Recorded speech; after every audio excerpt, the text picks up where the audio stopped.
in my 21 years in the Border Patrol, the border is always dynamic, it's always challenging.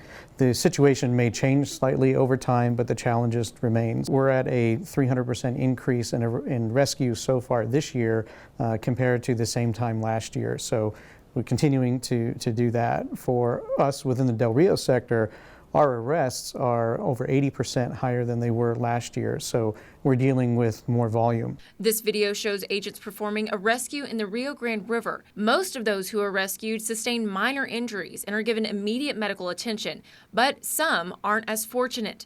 The elements have proven harsh time and time again, but sometimes dangers lie within the group migrants travel with.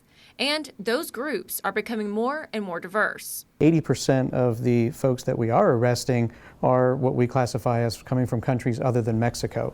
So the detention requirements for them, the process with which we put them through an immigration proceeding to return them to their country is significantly different. It takes a lot more time, a lot more resources. According to Acting Chief Patrol Agent Matthew Hudak, half of that 80% is what agents call family units, a classification they've seen a substantial increase in over the past few months. When we deal with a family unit, whether it's one or two parent and a child, they have special requirements for how we process them, how we detain them, how we transport them.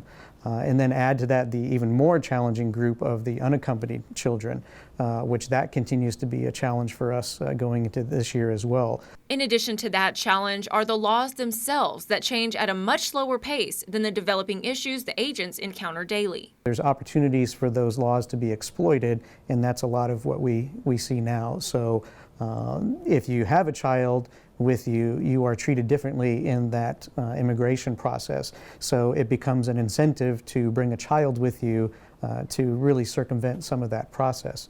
And we do see cases where they are children that truly are not related to that adult that they are bringing with them to exploit that benefit.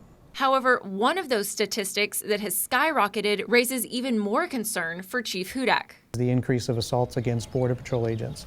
Now, I think everybody's seen what's happened in San Diego and some other places. I'm happy we have not seen that here. That's good for our agents here. It's good for the community here. But we have seen a marked increase in assaults. We've had as many agents assaulted, or incidents of assault, in the first quarter of this year as we did in half of last year. When it comes to our nation's border security, Chief Hudak says there needs to be a combination of ways to protect the citizens. Do fences and barriers stop everything? No, they don't. But they allow us to shape that environment in a way that's safer for the Border Patrol agents and it's safer for the community. It has to be the right combination of infrastructure, technology, and personnel. And where we do have the physical barriers now, the fencing, it does aid our agents and it does help make the community safer. In Del Rio, I'm Sonora Scott.